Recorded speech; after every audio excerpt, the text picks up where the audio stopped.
أعوذ بالله من الشيطان الرجيم. بسم الله الرحمن الرحيم.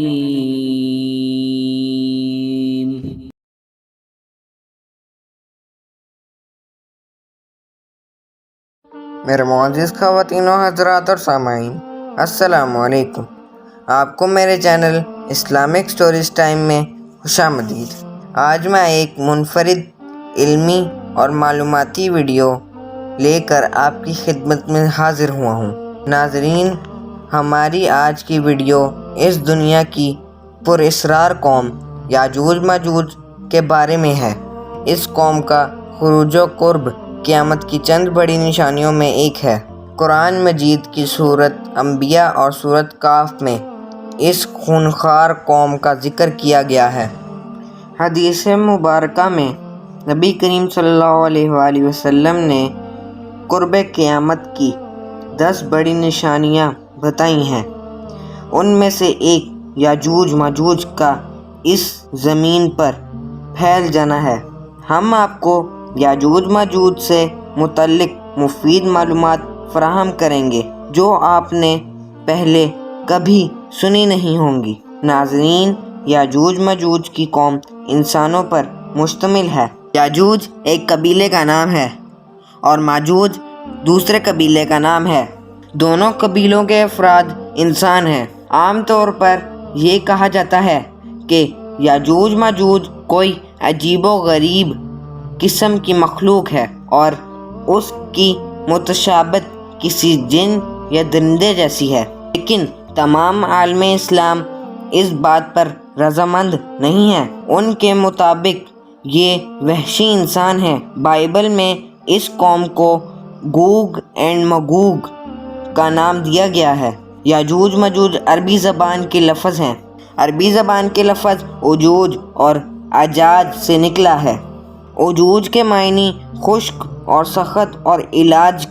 جب کوئی دشمن بہت تیزی سے آپ پر حملہ کر دے اور سنبھلنے کا موقع نہ ملے، اور اس بات سے یہ ثابت ہوتا ہے کہ جب یہ انسانوں پر حملہ کریں گے تو ان کی تعداد اور طاقت کے آگے کوئی انسان کھڑا نہیں ہو سکے گا۔ سب سے پہلے ہم یاجوج ماجوج کی تخلیق پر بات کریں گے۔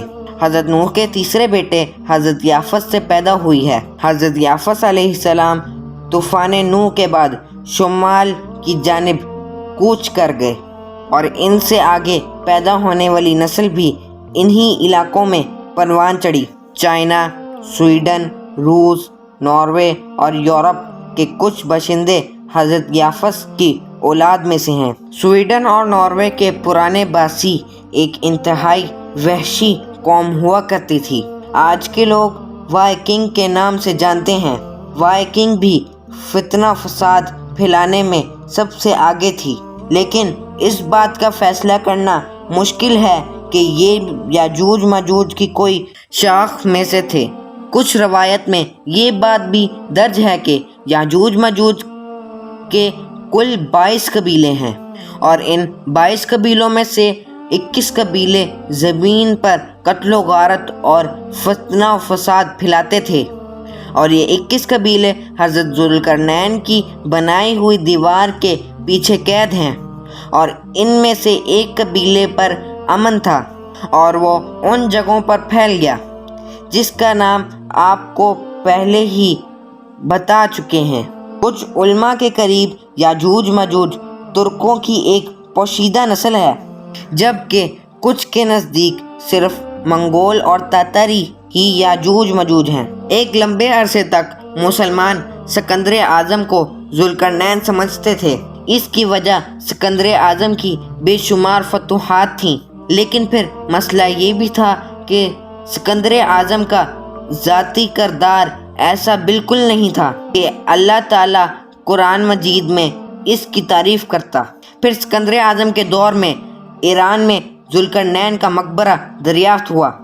اس کے بعد ذوالقرنین کے بارے میں مزید معلومات مسلمان تک پہنچی۔ اس کے بعد مسلمان کو پتہ چلا کہ قرآن پاک میں اللہ تعالیٰ نے جن کا ذکر کیا ہے وہ سکندر اعظم نہیں بلکہ دنیا کے سب سے بڑے رحم دل اور خدا خوف ذات حضرت ذوالقرنین ہیں۔ قرآن مجید میں یہ بات درج ہے کہ ذوالقرنین نے شمال کی جانب ایک جنگی مہم کی اور اس مہم سے پہلے وہ 2 باری مہمات مکمل کر چکے تھے، اور ان مہمات میں اللہ تعالیٰ نے انہیں بے شمار کامیابیاں عطا کی۔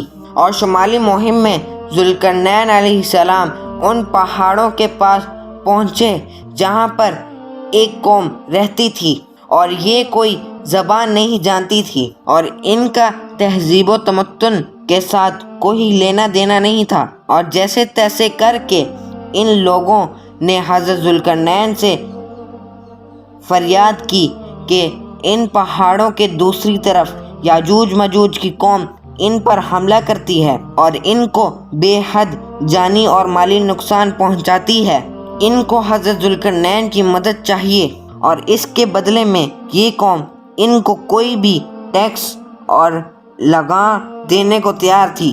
حضرت ذوالقرنین علیہ السلام نے ان کو جواب دیا کہ مجھے آپ کے ٹیکس کی ضرورت نہیں ہے، میرے پاس اللہ تعالیٰ کا دیا سب کچھ ہے، مجھے جسمانی طاقت مہیا کرو، میں ان دونوں پہاڑوں کے درمیان ایک دیوار بنا دیتا ہوں تاکہ یہ قوم ان پہاڑوں میں قید ہو جائے اور تب تک نہ نکل سکے جب تک اللہ تعالیٰ کا حکم نہ ہو۔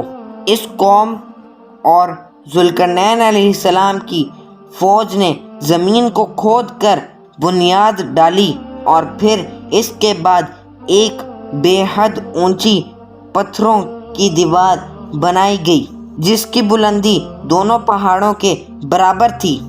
اس کے بعد ان پر لوہے کی چادریں ڈالی گئیں اور ان کو آگ سے خوب دھونکا گیا۔ جب یہ دیوار گرمائش سے سرخ ہو گئی تو اس پر پگھلا ہوا تانبا ڈالا گیا۔ یہ دیوار اتنی موٹی ہے کہ آج تک یاجوج ماجوج اس پر چڑھ نہیں سکے اور نہ ہی آج تک اس کو گرا پائے ہیں۔ یاجوج ماجوج کے ارد گرد پہاڑوں کے بارے میں علماء اکرام کے یہ رائے ہیں کہ یہ پہاڑ شاید بالکل سیدھے ہیں کہ یاجوج ماجوج ان پہاڑوں پر چڑھ نہیں سکتے، اور شاید یہی وجہ ہے کہ آج تک ان پہاڑوں پر کوئی انسان نہیں پہنچ سکا۔ ناظرین، اب ہم بات کرتے ہیں کہ ذوالقرنین علیہ السلام کی بنائی ہوئی دیوار آخر کہاں ہے۔ موجودہ دور کے علماء اکرام کی رائے کے مطابق یہ دیوار کیسپین سی یا بحر قزوین یا بلیک سی بحر سود کے درمیان موجود ہیں، ایک لمبے اور طویل پہاڑی سلسلے میں موجود ہے۔ یہ علماء قرآن و حدیث اور جدید سائنسی تخلیق کے بعد یہاں پہنچے ہیں کہ حضرت ذوالقرنین اور یاجوج ماجوج کے ہاتھوں ستائی ہوئی قوم کی جگہ، اور عام زبان میں ذوالقرنین علیہ السلام کے تیسرے سفر کی جگہ کا نام عین حامیہ ہے۔ اس عربی لفظ کا مطلب ہے کہ ایسا پانی جس کا رنگ سیاہی مائل ہو۔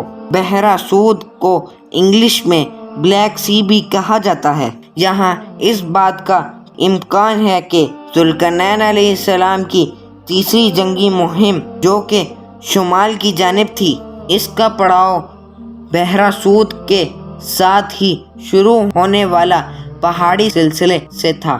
یہ پہاڑی سلسلہ بحیرہ سود کے ساحل سے شروع ہوتا ہے اور کیسپین سی کے ساحل پر ختم ہوتا ہے۔ اس پہاڑی سلسلے کا نام دی کیکاکوش ماؤنٹین ہے۔ سب سے دلچسپ بات یہ ہے کہ اس پہاڑی سلسلے میں کئی جگہوں پر بڑے بڑے پہاڑ ہیں جو ایک دوسرے کے آمنے سامنے موجود ہیں۔ ان پہاڑی سلسلوں میں کئی بڑے بڑے درے بھی موجود ہیں۔ قرآن اور حدیث کی روشنی میں دیکھا جائے تو اس بات کے کوئی امکانات موجود نہیں کہ یاجوج ماجوج قید کی گئی دیوار انہی پہاڑی سلسلوں میں موجود ہے۔ کچھ علماء کے مطابق عین حامیہ کا مطلب گرم ابلتا پانی ہے، یا وہ پانی جس میں سے دھواں اڑ رہا ہو۔ علماء اکرام کے نزدیک اگر سیاہ رنگت والا پانی اور باقی دو معنوں کو جمع کیا جائے تو اس کے متعلق بھی ارشاد ہو سکتا ہے۔ آتش فشاں سے نکلنے والا لاوا سیاہ رنگت اور بہت زیادہ گرم ہوتا ہے۔ علماء اکرام کے نزدیک حضرت ذوالقرنین علیہ السلام کی بنائی ہوئی دیوار ایسی جگہ پر بھی ہو سکتی ہے جہاں پر انسانی آبادی نہ ہونے کے برابر ہے۔ علماء کے نزدیک یہ جگہ نارتھ پول بھی ہو سکتی ہے، جہاں پر کئی جگہ پر آتش فشاں ہیں اور یہ آتش فشاں لاوا بھی اگلتے ہیں۔ حدیث مبارکہ سے ہمیں یہ بھی پتہ چلتا ہے کہ یاجوج ماجوج تعداد میں بہت زیادہ ہوں گے، اور شاید ان کی طاقت جس کی وجہ سے یہ دنیا میں قتل و غارت کا بازار گرم کر دیں گے، وہ جسمانی کم اور ان کی زیادہ تعداد میں ہونا ہوگی۔ حدیث مبارکہ میں ہے کہ اگر ایک مسلمان جنت میں جائے گا تو 999 لوگ جہنم میں ڈالے جائیں گے، کہ جب یاجوج ماجوج مسلمانوں کی آبادی پر حملہ کریں گے تو ان کی آبادی مسلمانوں کی آبادی سے 999 گنا زیادہ ہوگی۔ یاجوج ماجوج اس قدر بڑی تعداد میں ہوں گے کہ دنیا کی کسی قوم نے اتنی بڑی تعداد نہیں دیکھی ہوگی۔ یاجوج ماجوج دنیا سے خوراک اور پانی کا ذخائر تقریباً ختم کر دیں گے۔ یاجوج ماجوج کی قوم جب دنیا میں خروج کرے گی تو ان کی منزل بیت المقدس ہوگی۔ ان کی قوم جنوب کی طرف سے حملہ آور ہوگی۔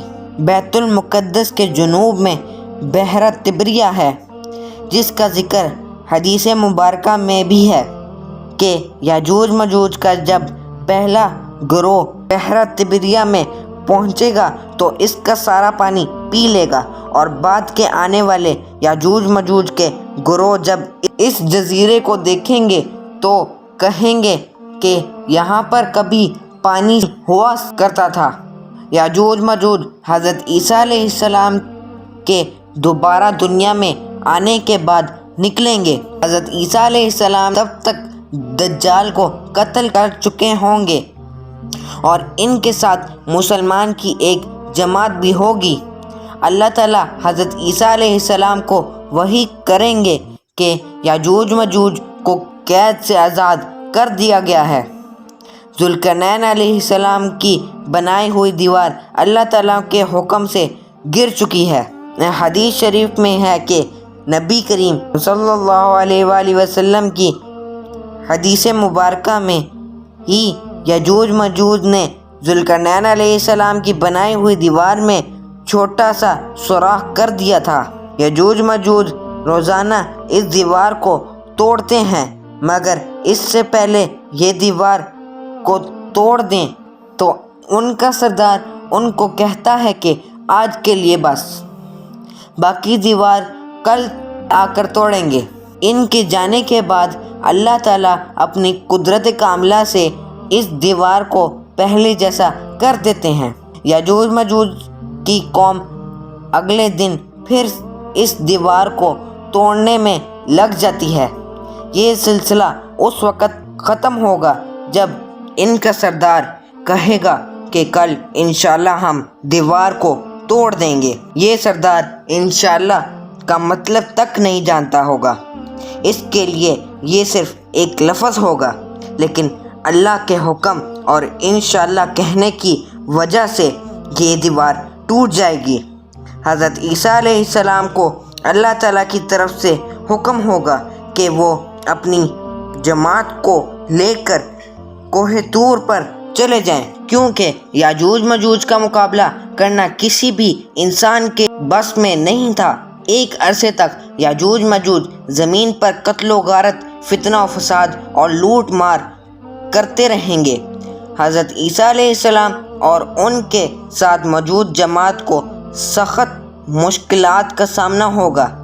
کھانے پینے کا سامان ختم ہونے کے قریب ہوگا۔ پھر حضرت عیسیٰ علیہ السلام کو ان کی جماعت اللہ کے حضور دعا کریں گے کہ یاجوج ماجوج کا خاتمہ کر دیں۔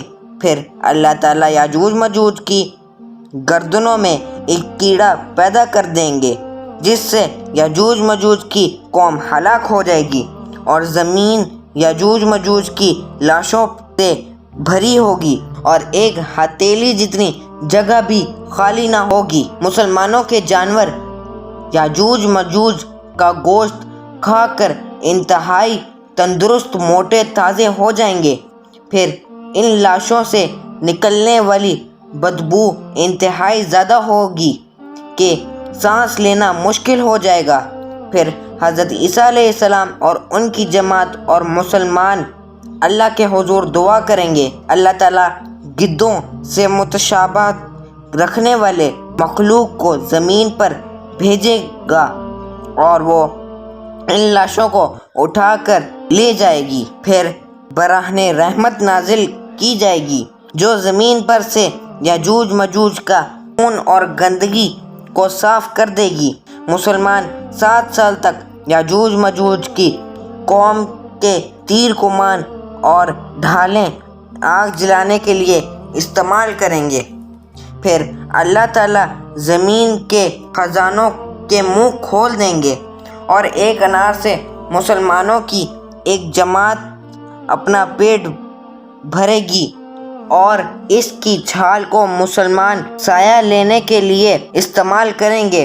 آخر میں اللہ تعالیٰ ایک ہوا چلائیں گے جو اہل ایمان کی روح کو قبض کر لے گی اور اس کے بعد زمین پر صرف مشرک رہ جائیں گے جو کھلے عام برائی کریں گے، اور ان لوگوں پر قیامت قائم کی جائے گی۔ یاجوج ماجوج ایک انتہائی وحشی قوم ہوگی اور ان کا مقصد صرف یہ ہوگا کہ وہ انسانوں کو ختم کر دیں اور زمین و آسمان کی بادشاہت حاصل کر لیں۔ اللہ تعالیٰ ہمیں یاجوج ماجوج کے فتنے سے محفوظ رکھیں، آمین۔ اور یہ تھی قرآن کریم کی سچی کہانی۔ جلد ہی اگلی ایپیسوڈ کے ساتھ حاضر ہوں گا۔ اگر آپ نے میرے چینل کو سبسکرائب نہیں کیا تو پلیز میرے چینل کو سبسکرائب کریں، ویڈیو کو لائک شیئر کریں اور بیل کے آئیکن کو ضرور پریس کریں تاکہ آنے والی ہر ویڈیو کی نوٹیفیکیشن آپ کو مل سکے۔ اپنے بڑوں کی عزت کریں اور ان کا خیال رکھیں۔ اللہ آپ کو خوش رکھے، آمین۔ اب مجھے اجازت دیں، اللہ حافظ۔